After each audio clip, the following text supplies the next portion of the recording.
Welcome back. The news in full. President Sisi received a phone call from the Spanish Premier Minister Pedro Sanchez on Tuesday. During their telephone conversation, the two sides discussed a number of regional development, notably the ongoing situation in the Gaza Strip.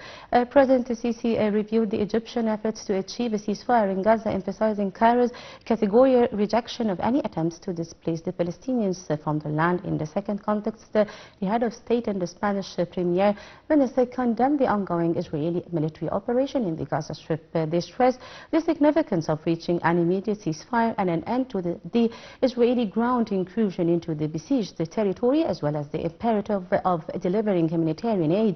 Addressing the situation in Syria and Lebanon, they emphasized the importance of preserving the stability of the two countries and their territorial integrity.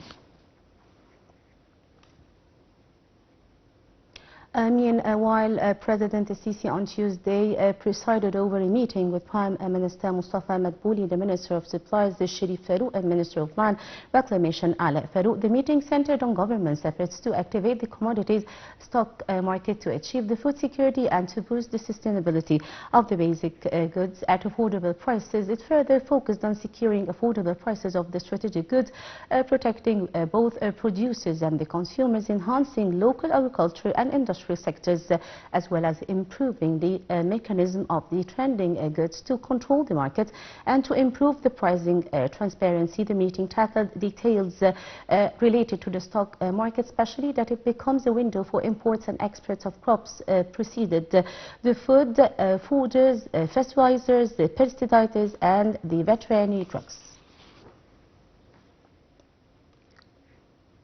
And Egypt strongly condemned an Israeli announcement of establishing an agency to manage the deportation of Palestinians from Gaza, unofficially endorsing 13 new occupation enclaves in the West Bank. A statement by the Foreign Ministry said allegations of the willful leaves the Israeli claim that they aim for establishing such an agency are baseless. Egypt said that the displacement under bombings and war and using weaponizing hunger are all forms of forced relocation, which is a crime and violation of international and humanitarian law. The statement called on the international community and the UN Security Council to adopt a decisive stand toward continuing Israeli violations and provocations. It called for establishing the Palestinian state within the boundaries of the June 1967 port, with the East Jerusalem as its capital.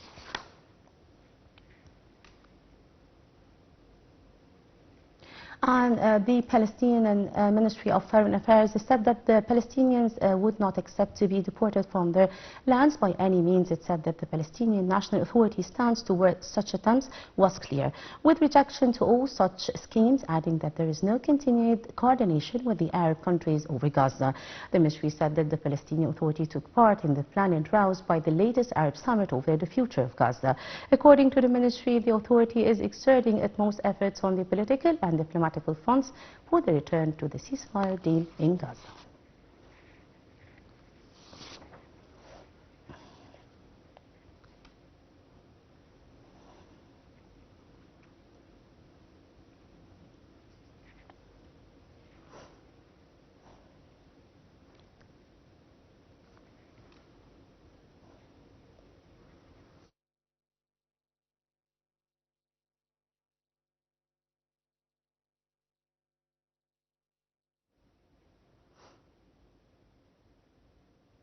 And Syria on Tuesday slammed the ongoing Israeli attacks on the country as the flagrant violation of its sovereignty after deadly bombardment in the country's southern Daraa province on Tuesday. The Syrian Foreign Ministry condemned the continued Israeli aggression on the Syrian territory, including a dangerous escalation in the Daraa province. In a statement also, the ministry decried a flagrant violation of the national sovereignty and international law, and saying the attack had left 6 dead.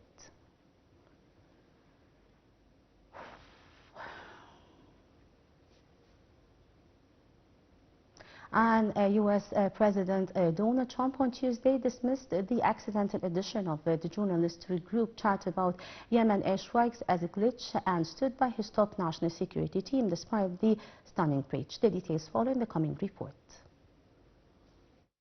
The U.S. administration faces mounting pressure following a report by the Atlantic magazine's editor-in-chief, Jeffrey Goldberg, about a conversation on the Signal messaging app. The chat about attacks on Iran-backed Houthi rebels involved some of the administration's most senior officials, including Defense Secretary Pete Hegseth, Vice President J.D. Vance, and National Security Advisor Mike Waltz.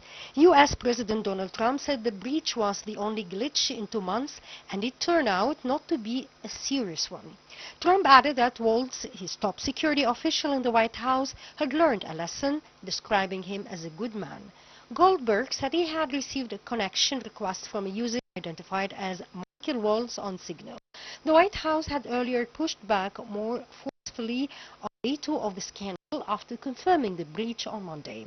U.S. Press Secretary Caroline Leavitt said no war plans were discussed and no classified material was sent to the thread, attacking Goldberg as being well known for his sensational spin. Leavitt said the White House Counsel Office had provided guidance on a number of different platforms for President Trump's top officials to communicate as safely and efficiently as possible. Top Democrats have condemned the breach, saying it was potentially illegal and calling for an investigation to find out why officials were using a commercially available app for sensitive discussions. The White House was also looking into how Goldberg's number was inadvertently added to the thread. 2 other officials on the chart, Director of the National Intelligence Tulsi Gabbard and the CIA Chief John Ratcliffe, spoke to the U.S. Senate Intelligence Committee.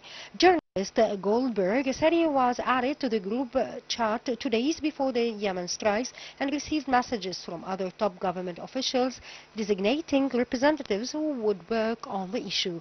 The leak could have been highly damaging if Goldberg had publicized details of the plan in advance, but he did not do so.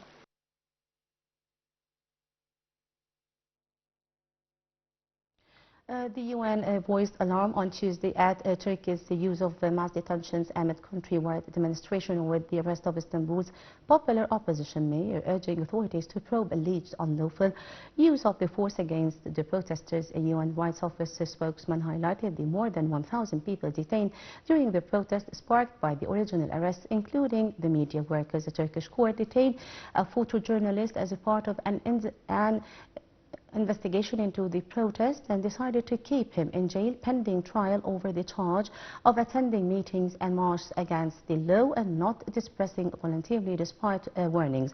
Reporters Without Borders denounced as a scandalous the Turkish court's decision to formally arrest the photographer, saying the decision reflects a very serious situation in Turkey. The Turkish Interior Ministry said that more than 1,400 people had been arrested in connection with the mass protests that have swept Turkey since March 19th.